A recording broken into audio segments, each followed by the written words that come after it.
So my name's Tim Wilson, and I combine a number of different careers. I work in the academic world in two major subjects, theology and philosophy and literature. But I also have worked in the theatre, which is why you will get a performance, and in film, and I make cartoon films, and I still make cartoon films today. I believe there is a great future for the animated film. I worked for a short while for Disney. I swore when I left Disney that I would never draw another cartoon rabbit, but it's not true. But I do believe that Disney has set a standard for the cartoons where immediately when we mention cartoons or animation, we think of children. This should not be necessary. You can think of manga, you can think of, particularly in Russia, you can think of the Soviet propaganda, which used animation in a very effective way. Of course, Disney did it better, but it was very effective. When you have a cartoon, you control the medium completely. When you have a film, you have to deal with these horrible things called actors. So anyway, I'm going to talk today, now, and this is something I wrote last night. And I was going to continue writing a lot more of it, so it's not as long as you think it's going to be. If it gets too long, you can start making noises. But I was going to continue writing a lot more this morning, and then I suddenly had a student arrive who wanted attention. So the details about, I would tell you where I was going to add some details. We're not going to get those details, so you have to do that work yourself. Okay? What I'm going to talk about, come further down towards the front, because I have no microphone. Come down, down, down, down, down, down, down, down. There's so much space. Look at the space here. Come on, be brave. Come down. Think of this like a quiz show on television. Maybe you'll get a prize if you come closer to the front. I want to talk about modern English literature. And of course, because I am biased, I'm going to talk about modern British literature. So there will be no mention of American literature today, number one. Number two, when I arrived, some very nice workmen came here and started playing around with microphones and talking about the screen. There will be no microphones and no pictures. It will be words, words, words, and that is a quotation. Does anybody recognize it? What is the matter, sir? Words, words, words. Does anyone know this? No, it's from Hamlet. It's from Hamlet. Hamlet. Right. So I know that you've spent a lot of time looking at lexicology, and probably also morphology, yes, and various technical bits and pieces, so we won't do that today. I thought this was a wonderful excuse to take you back to some basic ideas about the rise of the English novel and whether it has any future at all. Now, when Jane Austen wrote Northanger Abbey. Has anybody read Northanger Abbey? Has anybody read any Jane Austen? Thank God. Northanger Abbey is her first novel, and it's tremendous fun. It's very short. So when Jane Austen wrote Northanger Abbey, she knew what her readers were looking at, what their background was, and so on. She was writing for a very specific audience. Come in, come down. Come on down. She was writing for a very specific audience, and maybe because she was sure of what she was doing and what they were doing, her novels sound true. They sound honest because they are set in a specific time about a specific class and a specific place. Because of that, they are readable and funny today. I don't know if they translate into Russian at all, but the humor is not so much about events as about the comments that Jane Austen makes about her characters. I'm going to give you an example. It's a bit difficult, so you have to concentrate. We're talking about Sir Walter Elliot, and this is in her last novel, Persuasion, which actually nobody in England has read either, but don't worry. And Walter Elliot thinks a great deal of himself. You also need to know what a baron or a baronetcy is. It's a sort of baby lord. So it's the first stage in the House of Lords. It's the first stage in being an aristocrat. It's quite nice, and you tend to be called baron or sir. Okay? I am not a baron. Right, this is the quotation. Vanity was the beginning and the end of Sir Walter Elliot's character. Vanity of person and situation. He considered the blessing of beauty as inferior only to the blessing of a baronetcy. And the Sir Walter Elliot who united these gifts was the constant object of his own warmest respect and devotion. It's lovely. He was a snob and pompous. In fact, Jane Austen is always at her best when she's talking about money and greed. Here's a line from Mansfield Park. We do not look at our great cities for our best morality. Understatement. Our great cities are full of complete twits, and they're all very greedy and very nasty, and you're not going to survive very well in a city. So, this sort of talk, the talk I'm giving, I want to be as provocative as I possibly can be. And I may draw a conclusion that does not really hold water. But I want to make you think about the broader picture. So remember the question, is the novel about to die? Actually, that's not the question. The question is, the novel is about to die. How? Okay, you may think the novel isn't about to die, and that's okay.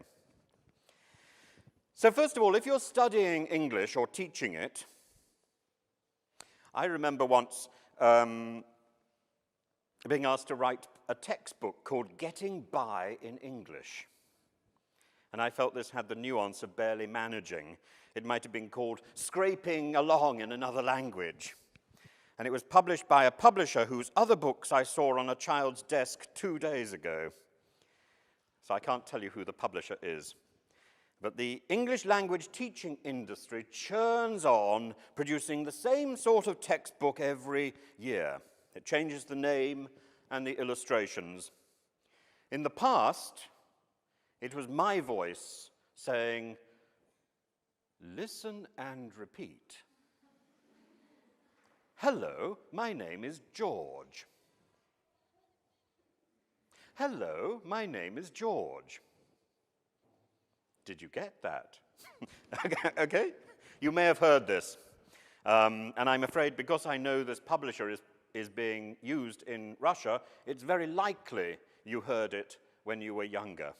It's very likely you heard my voice. Now it's probably someone else, but it's really the same thing. And this is the point. Even if you get by in FCE, or you ace the IELTS or proficiency, you will not be comfortable in English until you have developed a proper working vocabulary. And the way to do that is to read modern novels. I'm going to talk a little bit about Charles Dickens. Do not read Charles Dickens. You have to read modern novels because modern novels will give you modern vocabulary. There's a novelist I'm going to talk about later called Iris Murdoch. I love Iris Murdoch. None of her novels has been filmed, though there was a rather poignant film about her life called Iris. Towards the end of her life, she got Alzheimer's, and her husband chronicled her disintegration, her decline, the decline of one of the great minds in his journal, which he then published, and that became the narrative of the film. And maybe he shouldn't have published it, because many people only know of Iris Murdoch as the great novelist, the great intellectual, the great philosopher who died of Alzheimer's. They don't know her novels. Anyway, Iris Murdoch says, quotation, "Words constitute the ultimate texture and the stuff of moral being." So words are not just giving you information, they are moral. They have the weight of good and bad. Words not only have a message about meaning. The novel, in some way, tells us how to behave. Again, Iris Murdoch says, "The careful, responsible, skillful use of words is our highest instrument of thought and one of the highest modes of being." So that really should make us sit up. We are using something today which, however lovely they are, there's the lovely dog around here, the dog doesn't communicate with words. We communicate with words. This gives us a responsibility and an opportunity. Anything we say has a moral meaning. Words are our tool. They're also our weapon, so use them very carefully. They can hurt, but they can also do a lot of good. I'm going to go back to Iris Murdoch again, because there's a novel called The Net, and in it she has a character who struggles to tell the truth. Now, I think that novels are about deceit, and I think deceit is actually a very positive thing when it's used well. Think about it. A novel is an extended lie, isn't it? It didn't really happen. It's just not true. Now, some children are very good at this. You have to be in control of it. The problem with a small child lying is you know it's not true. The joy of a novel is you believe it might be true. Okay? Art is a form of lying. It's about constructing reality in a clever way.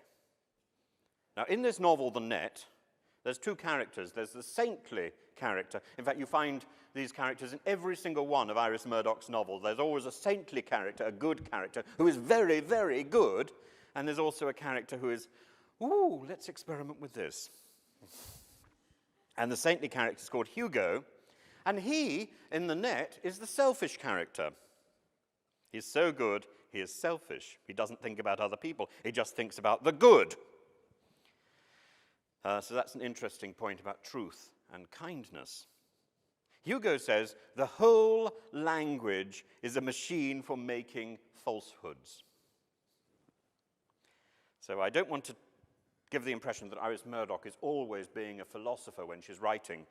Her novels are light, witty, unbelievably playful. If you haven't read any of her novels, go out and get a copy of The Bell, which is the most accessible. It's her first famous novel.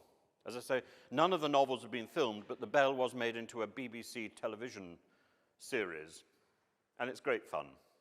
There's not a very big story to it. She's interested in character. But she has a slightly pessimistic observation of the world that might remind you a bit of the brothers Karamazov. So you should feel on home territory with Iris Murdoch, except that she is much more playful. Iris Murdoch wrote a new novel every 15 months or so for 40 years, so you've got plenty of novels to choose from. Unfortunately, towards the end of her life, she became so grand and so wonderful that no editor would edit her, so the novels got bigger and bigger and bigger, a little bit like J.K. Rowling. J.K. Rowling should have been edited when she gave birth, when she was born. Really, I hate her novels. Sorry, I love J.K. Rowling. Everybody loves Harry Potter. The stories are great, but the writing is appalling. It's repetitive. Once you've read one Harry Potter, you've read the lot. Please don't film that bit. My mother loved Iris Murdoch. And when I was 12, she gave me my first Iris Murdoch novel to read. She also gave me the incomplete works of Plato. I was very precocious. I thought Plato was a little bit boring at 12. Right, anyway, she said that Iris Murdoch quite literally changed her life. She particularly loved the way that Murdoch took a small group of characters and then quite simply drew connections any way she possibly could. This person has a relationship with that person, and then that person, oh, and that person has a relationship with this person. We've got triangles, we've got all manner of mathematical constructions linking the characters. And they get more complicated, more interconnected, and you are not safe. She had an interesting approach to writing. She would write the entire draft of a novel and then put it in a drawer and write the entire thing again. This reminds me a little bit about Lytton Strachey. So Lytton Strachey was a member of the Bloomsbury group. He was a great friend of Virginia Woolf. Has anybody read Virginia Woolf? To the Lighthouse? I'm going to imagine lots of you are nodding there. To the Lighthouse, one of these great novels. And Virginia Woolf was an experimental novelist, so very difficult, but very short. So you only have to read a few pages to be able to say, oh, I've read Virginia Woolf. So don't be afraid of her. And she was in the 1920s, 1930s, and she was part of this group called the Bloomsbury Group, and there was a fellow called Lytton Strachey with a big beard. Long fingers, and he wrote a book called Eminent Victorians, and he selected 4 people who actually weren't terribly eminent, but he made sure that by the time you finished reading the book, you thought they were wonderful. One of them was Florence Nightingale. Now, what he said about writing was he wrote the entire book, and when he'd finished, he went back to the paragraphs he really liked, and then he threw them away. So when you are writing, do be terribly careful, because when you are writing, you have these particular mots justes and little purple passages. They're very dangerous. The things you really enjoy are the things you should get rid of. Because if you've written it once, you can write it again, and it will be better second time round. Writing improves with practice.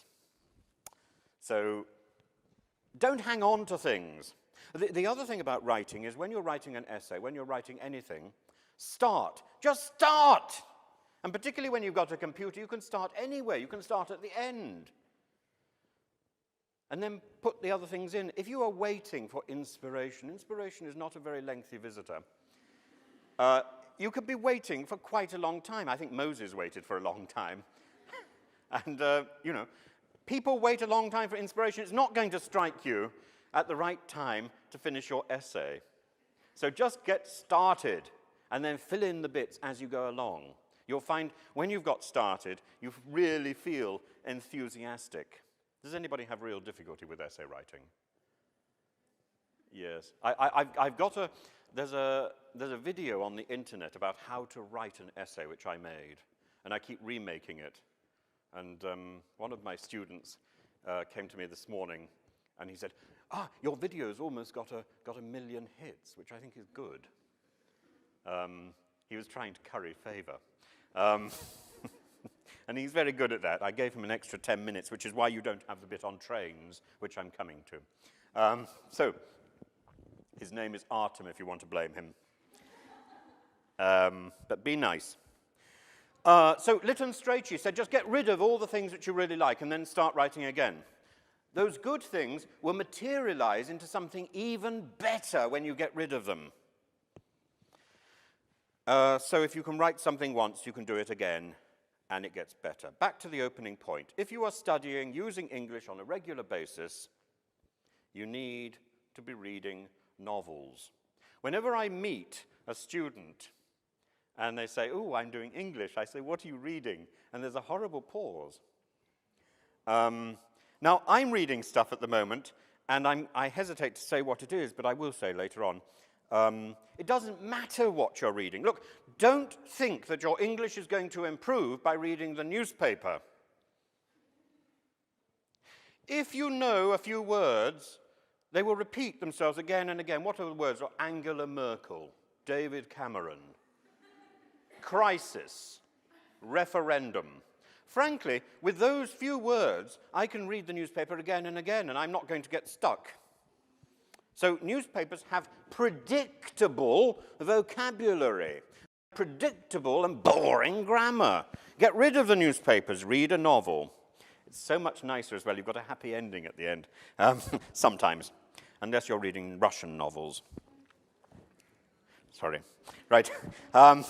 So, will the novel survive? There's a lot of competition today from...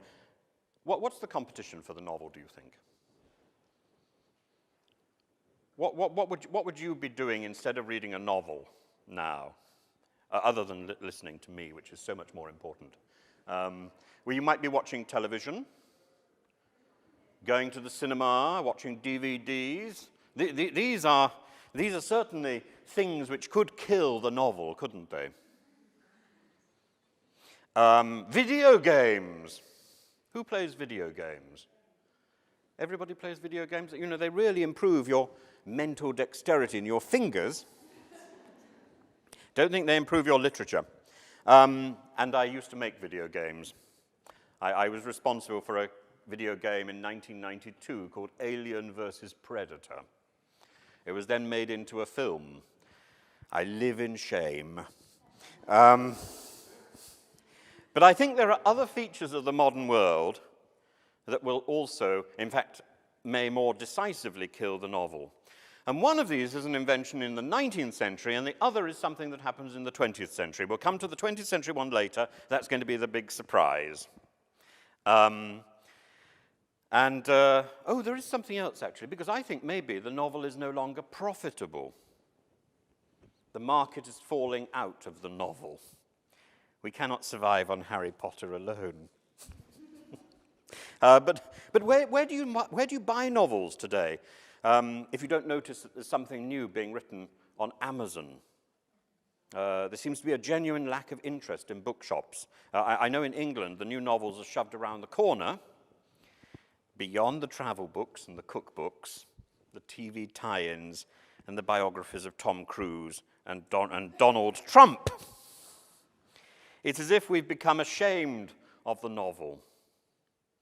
I bought the latest novel by a man called Robert Harris in the airport on Thursday, purely by chance. I'd seen no publicity for it, and it was the latest book by a man who'd written a book called Enigma, Archangel, The Ghost, all made into films. And then about 2 years ago, he wrote a wonderful book called An Officer and a Spy about the life of Captain Dreyfus, the man connected with the anti-Semitic thing at the beginning of the 20th century in France. Very good books. They're not great books. I don't think this is world literature, but it is fun.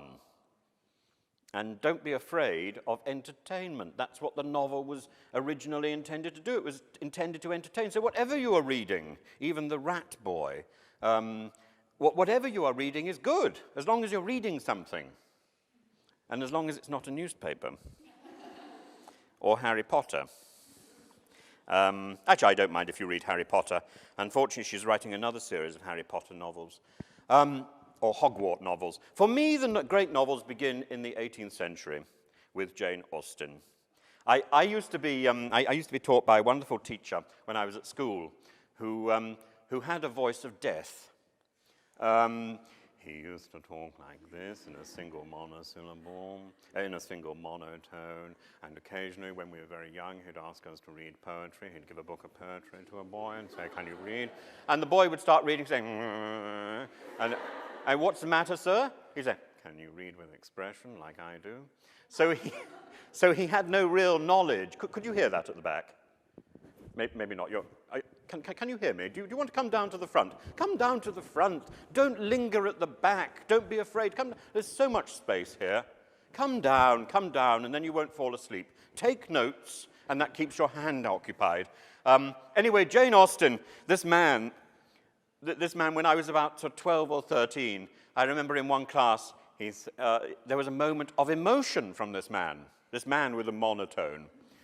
He said, I love Jane Austen. And I thought, what does this mean? Why would you love this dead author?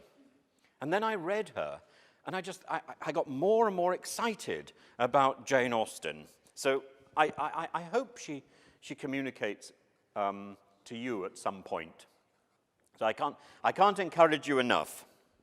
Now I've lost my place. Where was I? So the great novel starts, I think, with Jane Austen, and it reaches its peak in the Victorian era with Dickens and Hardy, both of whom I also love. Dickens is an acquired taste. But once acquired, he really makes sense. I'm going to quote some Dickens for you.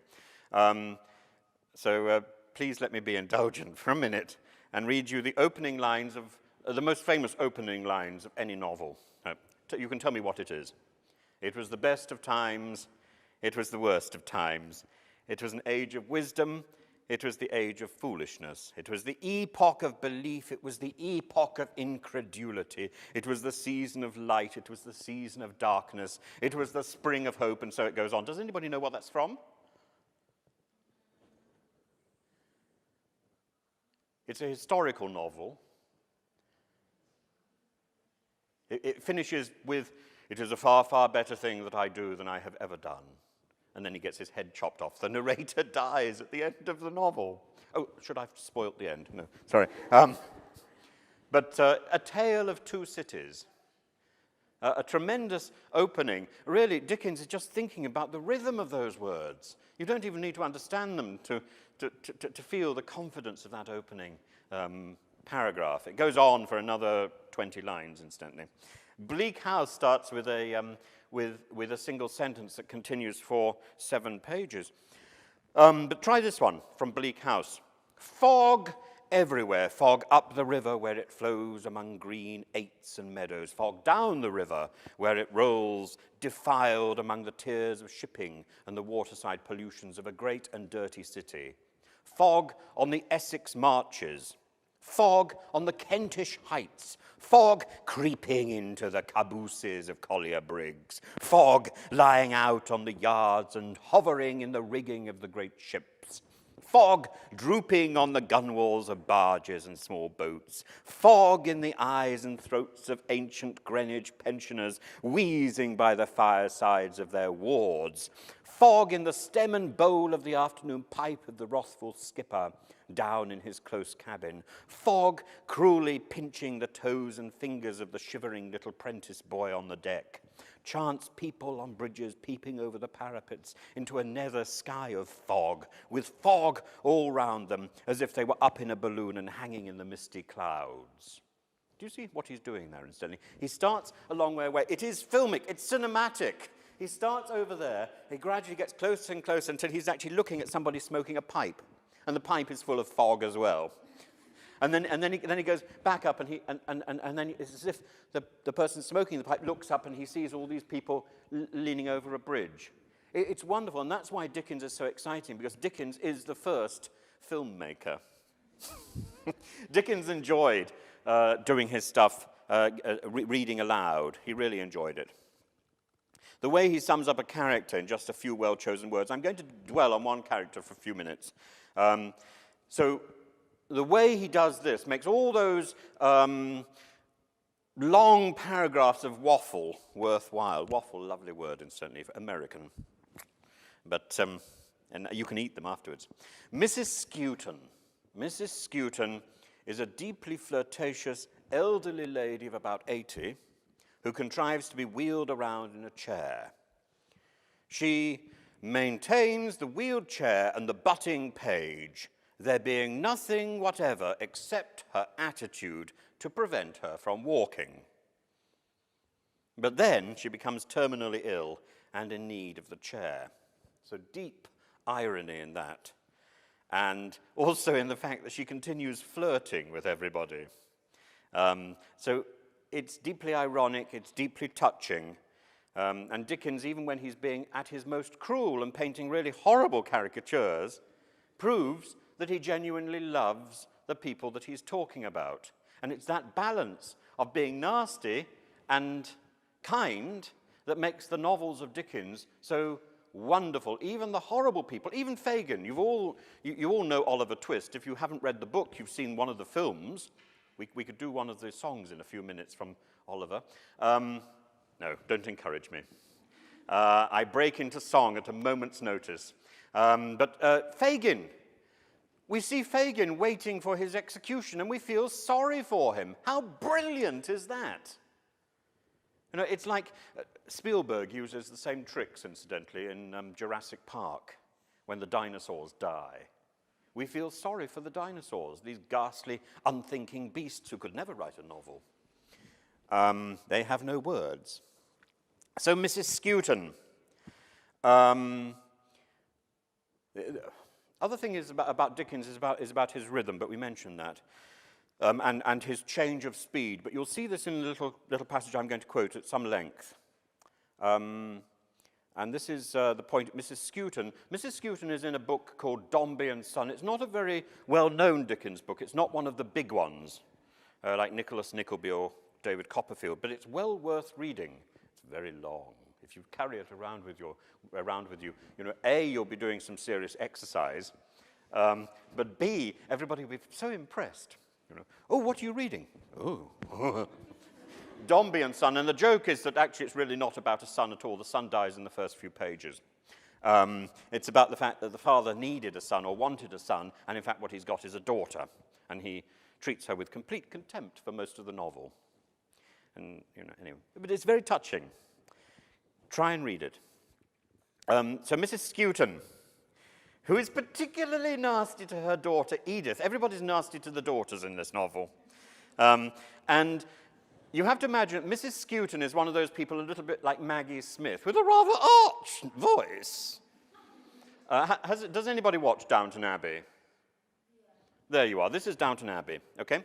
So, Mrs. Skewton is in her drawing room with the maid, Flowers, and her butler, who also pushes her chair, and the butler is called, it begins with a W, Wicks or something. Dickens, to complete his nastiness, calls this lady, Mrs. Skewton, Cleopatra. She is never called Cleopatra in real life. Dickens invents this idea that she is Cleopatra, and she sort of, so imagine this 80-year-old lady wearing dresses that would better suit somebody in their teens and behaving as if she is incredibly attractive, which she is, of course. But she's also a miserable old miser. She treats her daughter appallingly. There is really nothing good that you can say about this lady, but Dickens manages at the end to do so. She is sort of redeemed. So it's not all horrible. Now, I'm going to read this, but it is very cruel. They were assembled in Cleopatra's room. The serpent of old Nile was reposing on her sofa, sipping her morning chocolate at 3 o'clock in the afternoon. And Flowers, the maid, was fastening on her youthful cuffs and frills and performing a kind of private coronation ceremony on her with a peach-coloured velvet bonnet, the artificial roses in which nodded to uncommon advantage as the palsy trifled with them like a breeze. I think I am a little nervous this morning, Flowers, said Mrs. Skewton. My hand quite shakes. You were the life of the party last night, madam, you know, returned Flowers, and you suffer for it today. Edith, who had beckoned Florence to the window, was looking out with her back to the toilette of her esteemed mother, and suddenly withdrew, as if lightened. My dear child, cried Cleopatra languidly, you are not nervous? Don't tell me, my dear Edith, that you, so enviably self-possessed, are beginning to be a martyr too, like your unfortunately constituted mother. Withers! Someone at the door! And if you read this text, you can hear in Dickens' use of rhythm how she changes her accent, how the original accent that she spent a lifetime suppressing comes out. Withers! Someone at the door! It's a totally different rhythm to her normal speech. You know, and that's what makes Dickens so wonderful, and you have to listen for that. And the more you read of Dickens, the more it just pops out of the page.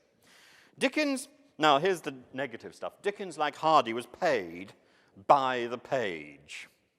So it makes sense that sometimes he needed to spin a thing out for some particular passing expense. You know, he had to pay the butcher.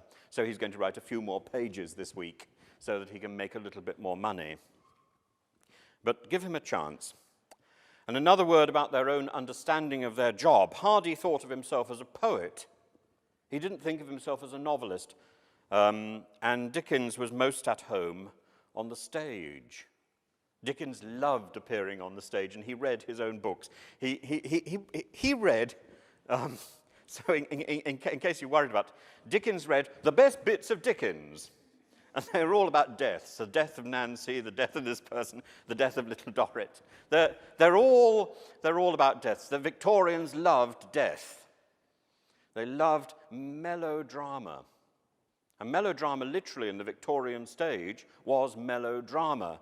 So you would do your drama on the stage, and there'd be an orchestra underneath you going, and where do we hear that today? Where do we get that today? Because we're very used to it. Come on.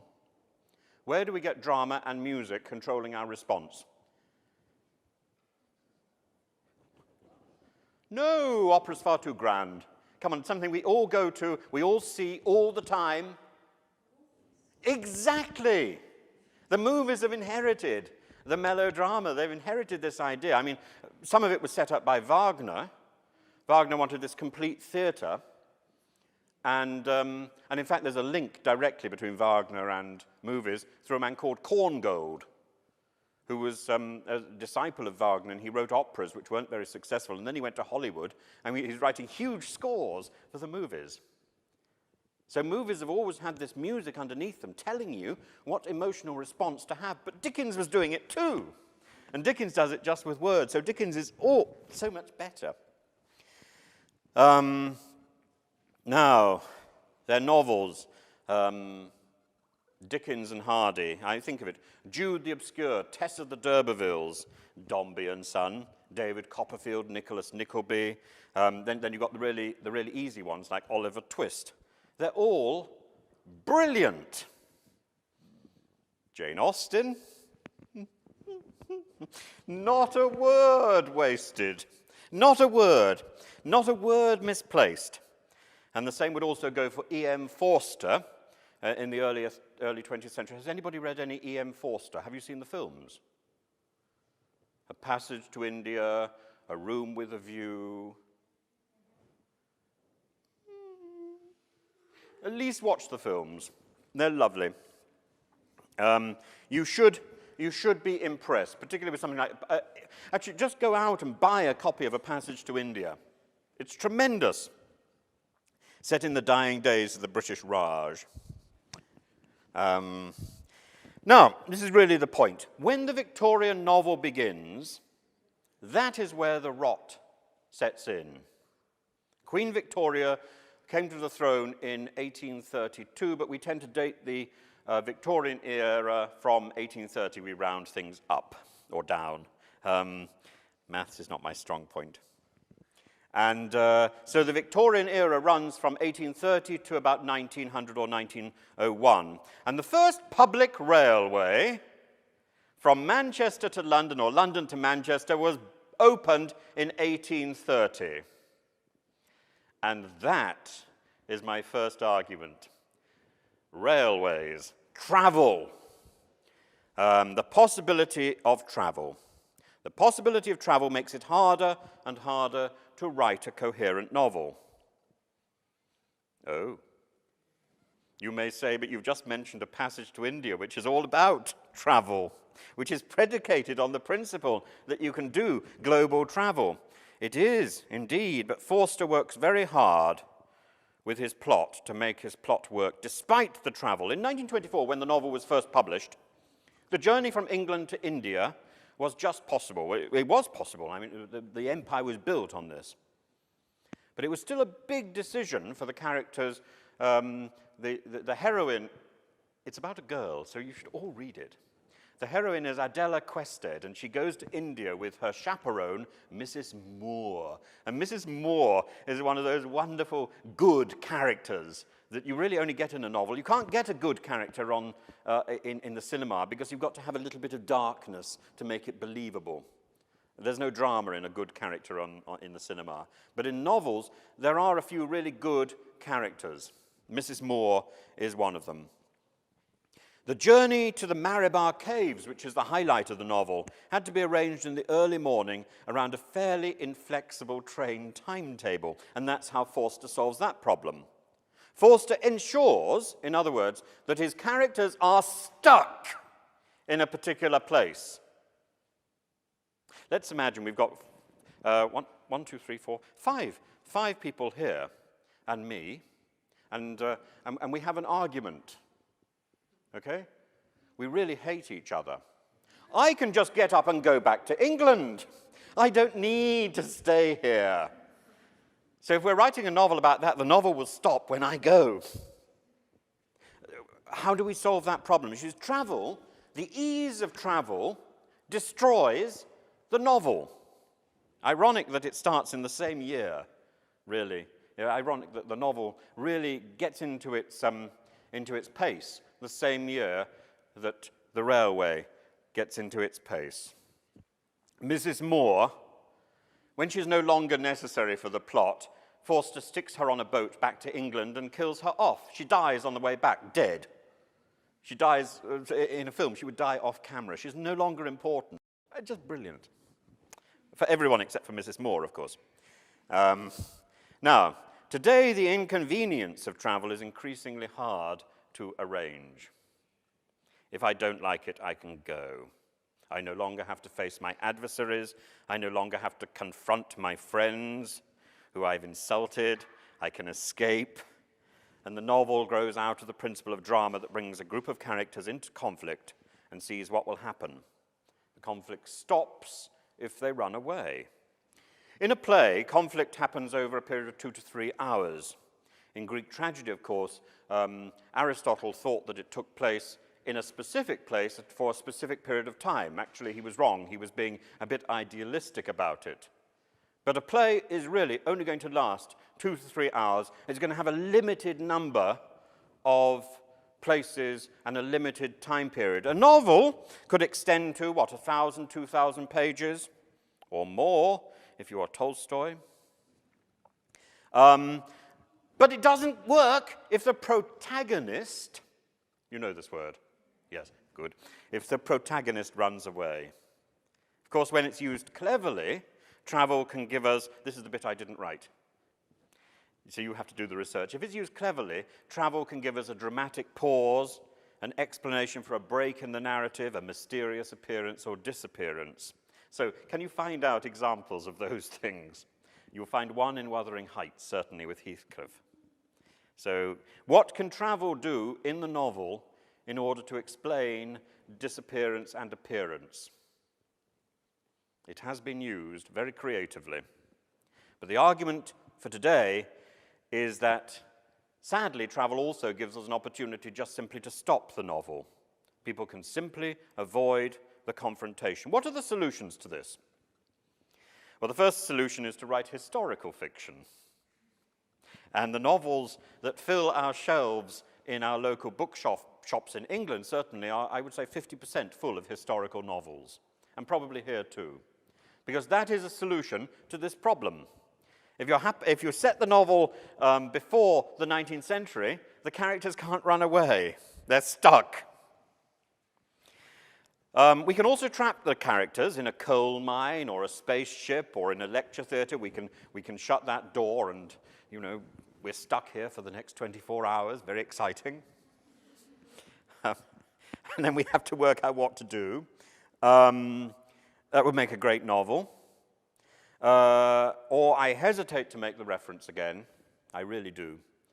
The Harry Potter novels are stuck in a boarding school in Scotland. And that's a way to make sure that the characters can't really escape and that J.K. Rowling can keep writing the same novel again and again. And as I say, I think she's writing a new set of Hogwarts novels, so we have all that to look forward to. So we can find a device that traps the characters in one specific place for the duration of the novel. We could reduce the novel to a single day. Has anybody read Ulysses by James Joyce? Yes? I taught a boy, a young Russian boy of 11, who said whose father said, you have to read a very important novel. And we discussed in our class what sort of novel he should go and buy. And he said, oh, my father tells me the most important novel in English is Ulysses. I said, no, don't read that. He said, no, I have to. And he went out and he got a copy of Ulysses. He was horrified. It is the hardest novel in the English language ever to read. I said I was going to talk about only English, British books, but we can sort of assume that Ireland is part of Britain, or at least it was until just before Ulysses was written. But Ulysses is very hard, and that's another book that if you really want to look good, you put under your arm and you walk around. Hello? What are you reading? Oh. You know, it has a reputation in England. I don't know anybody who's actually got all the way through it. I certainly haven't. But the opening few chapters are well worth reading, I can tell you. Then you get a bit bored. But in the Gobetween, has anybody read the Gobetween or seen the movie? Great movie. The Go-Between by L.P. Hartley. It's got one of the great opening lines of a novel. The past is a different country. No, the past is another country. They do things differently there. It's not a great novel, but it's a good novel. And it's a lovely novel to read. It's the sort of thing to enjoy. And it's about a little boy who goes to visit his school friend in their rather posh house. And he gets embroiled in a love affair of his school friend's sister and the local farmer. And it all goes progressively wrong. And the little boy is too young, and of course he doesn't have any money, so he can't escape. And that's another way of trapping your characters. Make them poor, or make them so young that they have to do what they're told. Well, that's Harry Potter again, isn't it? One of the great authors, here we are, Miss Iris Murdoch. Iris Murdoch taught philosophy at Oxford, and her novels often deal with philosophical problems. She's fairly pessimistic about the way the characters behave, but I think that doesn't really do them or her justice. She says, "We are not isolated free choosers, monarchs of all we survey, but benighted creatures, sunk in a reality whose nature we are constantly and overwhelmingly tempted to deform by fantasy." So for Iris Murdoch, the only escape for her characters is fantasy. Her characters live a very rich, private life. And sometimes there are moments of fantasy, actually, that invade the novels. But the characters don't really make decisions. They're thrown into conflict. They're thrown into situations. And they all, at some point or other, behave unusually. And that's really the point. Her characters have a sense of morality, and they confront selfishness, and they often abandon their life of security to find something that they believe is better and certainly more unusual. The unusual for Iris Murdoch is what makes us more human and more alive. And there she's picking up an idea that comes, Freud talks about it, and he picks it up from a man called ETA Hoffman. Does anybody know of ETA Hoffman? He's not British, he's German. You do. You all know of ETA Hoffman because he wrote what?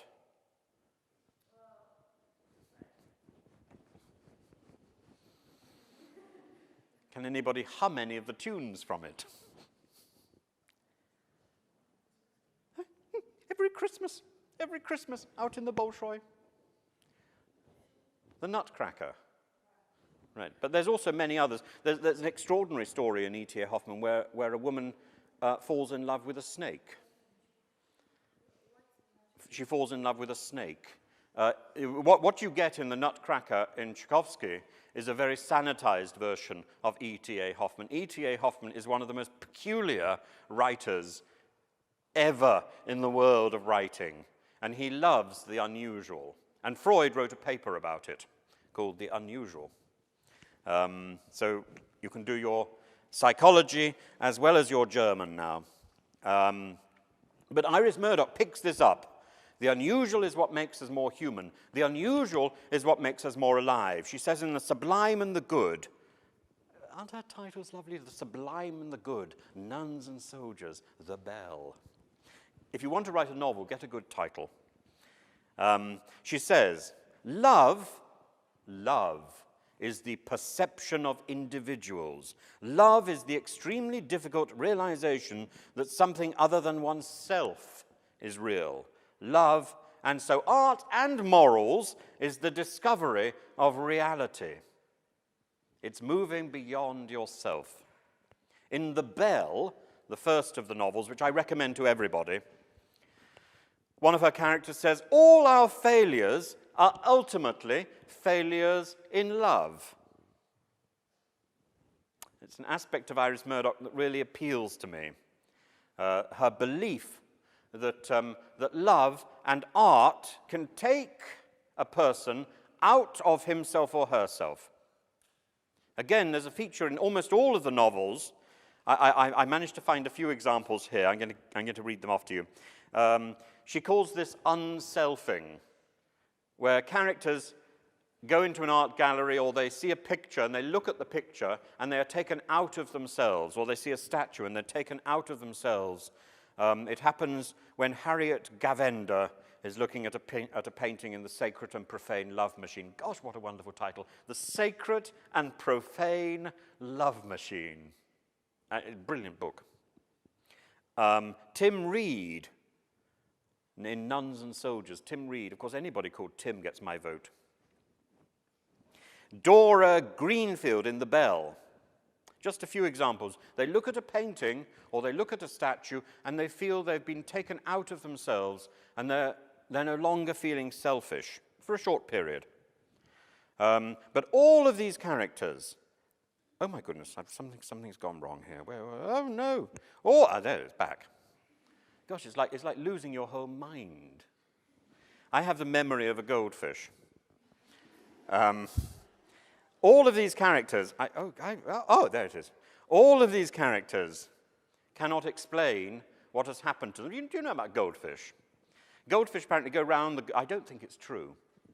Has anybody got a degree or anything in pond life here? Goldfish go round the bowl, and apparently they have a sort of 4-second memory. So they're going, people. People. It must be very exciting.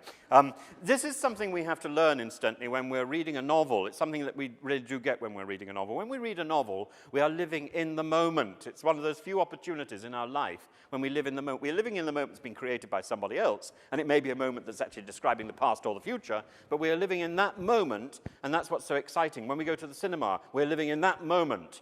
Most of the time, we spend our lives living in the past or living in the future, planning on what we're going to do or what we have done, thinking, oh, gosh, I did this wonderful thing yesterday. Oh, I'm going to do that tomorrow. But then you're in the cinema or you're reading a book, and you're now.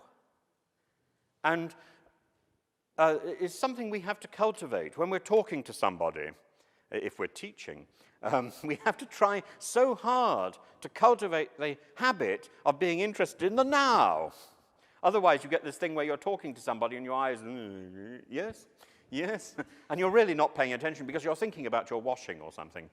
So try very hard to cultivate that thing of living in the now. Fish do it. We don't naturally. Fish do it naturally. We don't. Cats do it. You only have to have a cat to know the cat is living in the present tense. And sometimes has great difficulty moving from the present tense to invade our territory of the future and the past. I don't think we live in the present tense, but we can access it. Try to access it more and more when you're dealing with other people. So these moments of unselfing, the people who experience it can't explain it. She says in an unofficial rose that nothing is more fatal to love than to want everything to have form. So why should we explain it, is what she's saying. Being able to explain something is not necessarily good. Being able to record a mystical event, that is good. Being able to explain it is not. In the same way, happiness is described by one character as a moment when he feels how little I know and how little it is possible to know. Iris Murdoch, probably more than any other author in the 20th century, sums up the absurdity of modern life. It is, she says, a world quite without order.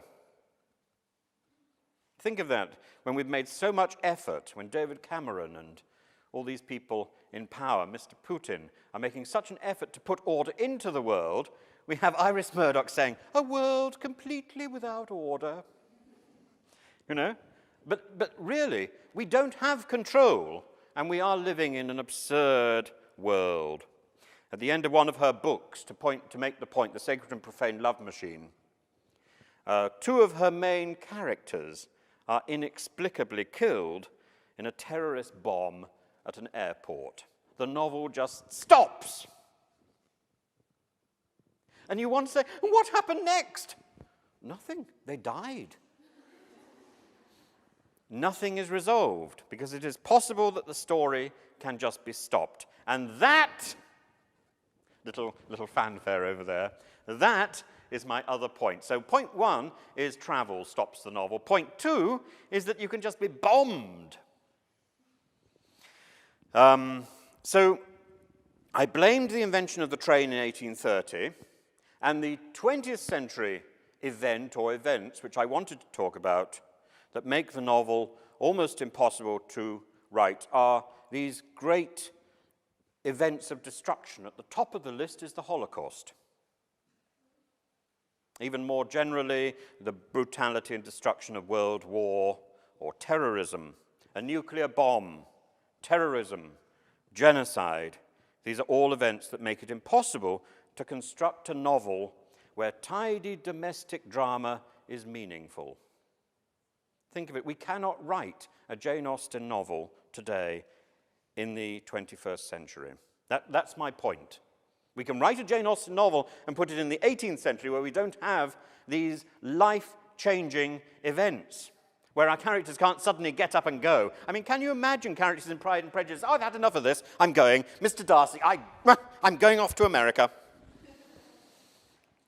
Right. Now, there are... there's something else which may impact on the novel, and I've not spoken about it before, so I'll do that now. Do I still have time? I have 10:41. What is it in real time? Is it 1:41? So I have 20 minutes. Okay, 20 minutes, very quickly, but I want to finish, and I want to give you an opportunity for a few questions, or I have to come back, dragged back, like the prisoner in the cave, Socrates. There's something else. Right, so email. Email is another destructive force, because email has made language immediate everywhere, on the one hand, and on the other hand, it has bastardized the language, and more than that, the punctuation. Did I have a pen? I didn't have a pen. You're going to have to imagine this. So I'm now writing on the board. Imagine I'm writing on the board, because no one seems to know that... What? Ah, yes. Have you seen this?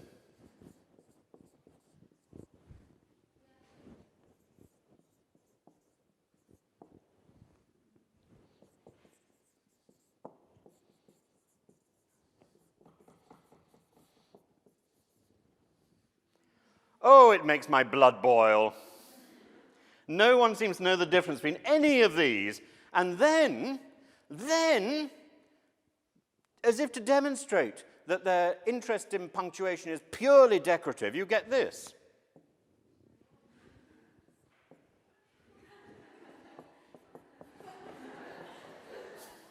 You know, as if one is not enough. Jane Austen uses the exclamation mark very rarely.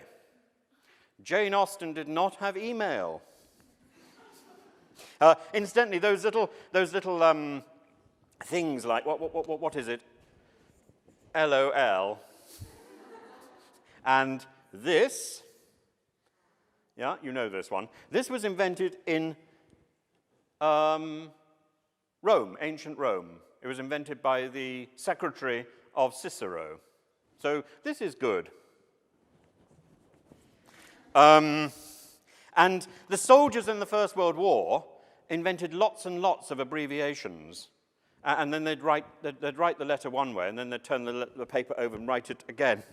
And that also goes back to the Middle Ages. So the idea of shortening words and using the sort of shorthand, which we use in email, is an old idea. So really, I shouldn't be too worried about it. But my goodness, the punctuation. Now, there's also the multilingual novel. Does anybody remember Umberto Eco? The Name of the Rose. Oh, wonderful. But even better, Foucault's Pendulum. Has anybody read that? Oh, I keep getting all this silence. I'm just going to assume you all say yes.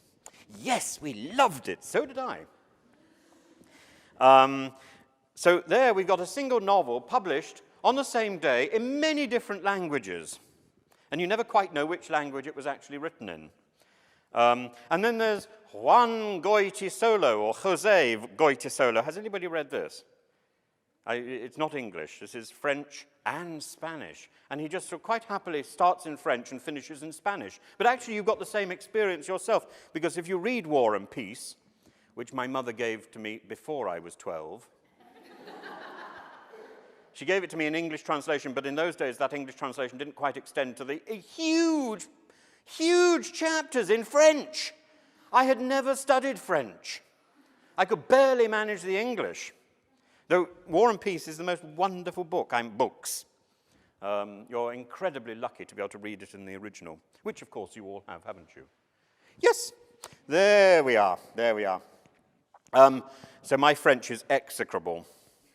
Now, in The Name of the Rose, there's a character called Salvatore. Do you remember? He's the one who gets executed at the end. He's trying to blow out the flames in the film, but he's much the same in the book. It's a lovely character. And he speaks a mixture of language and is therefore pretty incomprehensible to everyone. He ends up being burnt. So I believe there is a future in polyglot literature. Indeed, many years ago, I was involved in the production of a play, first in Guildford, then at the King's Head Theatre, which is a pub theatre in London, and finally in the West End, with a wonderful actress called Vanessa Redgrave. And it was the story of Isadora Duncan and her relationship with a Russian poet called Sergei Yesenin, I'm sure I pronounced him wrongly, who married Isadora, and they had a torrid relationship in Paris before he fled back to Russia and killed himself. Now, in the play, he only ever speaks Russian. And part of the story is that he and Isadora have no common language, which is true. And because of the way the play is written, because of the way the play is written, we in the audience feel that we can understand what is being said. And Sergei has 3 huge speeches in Russian. And I've seen this play many times as I was involved in the creation of the play. If you buy a copy of the text, it's got my illustration on the front. And I'm terribly proud of this play. You sit in the audience watching it, and as an English audience where we can assume that almost nobody can actually understand the Russian, we all believe we understand it because of the way it's written. So language doesn't have to be a barrier. And I can confirm in this particular situation we were bewitched.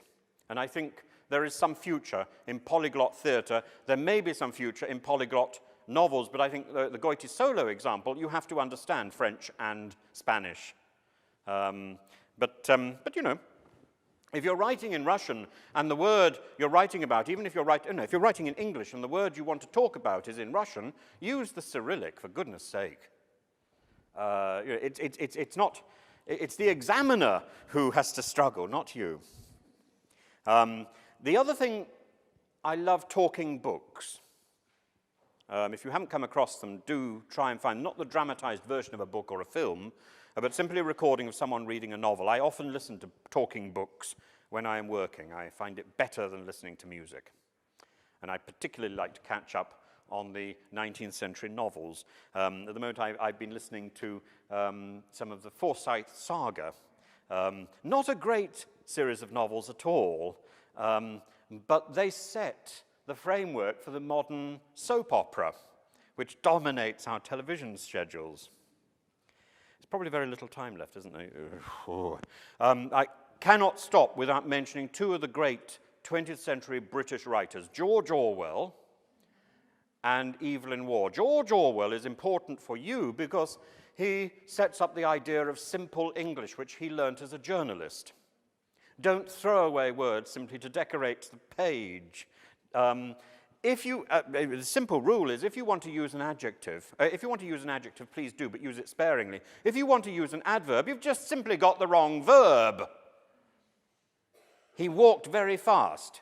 No, he ran. Find the right verb.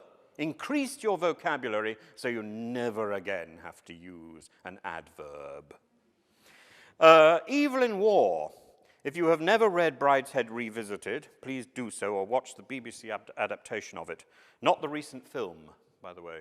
But the BBC adaptation is quite literally a visualization of every single page, and Jeremy Irons does a lovely narration. If you don't like Jeremy Irons' voice, you all love Jeremy. You remember Jeremy Irons in The Lion King, don't you? Scar. Be prepared. Yeah? Lovely voice. Wonderful. And you hear the actual words of the novel in that adaptation. So have a look at it on YouTube or find some sort of pirate source. I said at the beginning I wanted to challenge you, and that I would not necessarily draw any conclusions that I think are final or absolute. So personally, I hope the novel will survive. In fact, I think the novel is seriously wounded, certainly the novel in the English language. The other thing is, of course, when you think, where are the Australian novels? You know, the New Zealand novels. I know New Zealand is all full of The Hobbit and Lord of the Rings, but where are the novels coming from that country? I don't know. Maybe somebody can find them and bring them in. Tremendous. But and America. There are some American novels. I don't know what they are. So, if we can negotiate these issues about people running away, which means really working hard on your plots, if we can negotiate the issue about the possibility that we can annihilate the entire cast like that, or indeed all the readers, that also means we have to really work hard on our plots. If we can sort out the idea of sales of novels and make the novel a more interesting thing for people to buy, or indeed find a different format in which people can access the novel, then maybe there is some future. I think it would be tremendous if some of you were to go out and write the next great British novel, or the next great English novel, because think of it, there is precedent for this in the figure of a man called Joseph Conrad. Does anybody know Conrad? You must know Conrad. Nostromo. What's the thing set in Africa? Have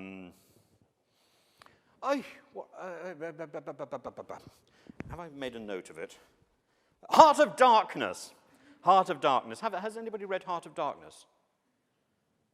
It's very good. But Joseph Conrad was Polish. His first language was not English. He came to England, then suddenly started writing English novels. He didn't speak the language before he came to England.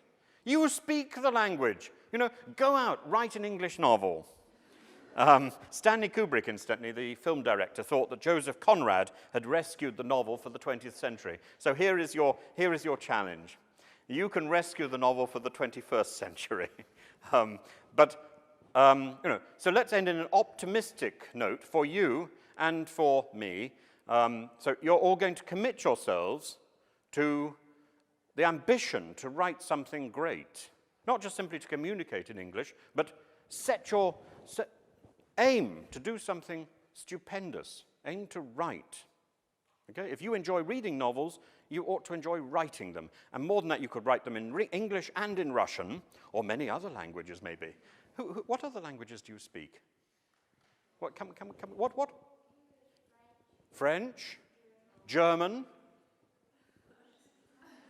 We've got Russian, yes, I know.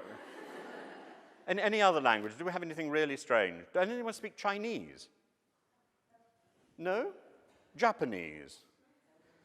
There we are, you see. There you are. So we could have a language in many languages. We could have a novel in many languages, and that really is the point. I think the polyglot novel is going to rescue the English novel, and I think you're going to do it. Okay? That's the end. So thank you very much.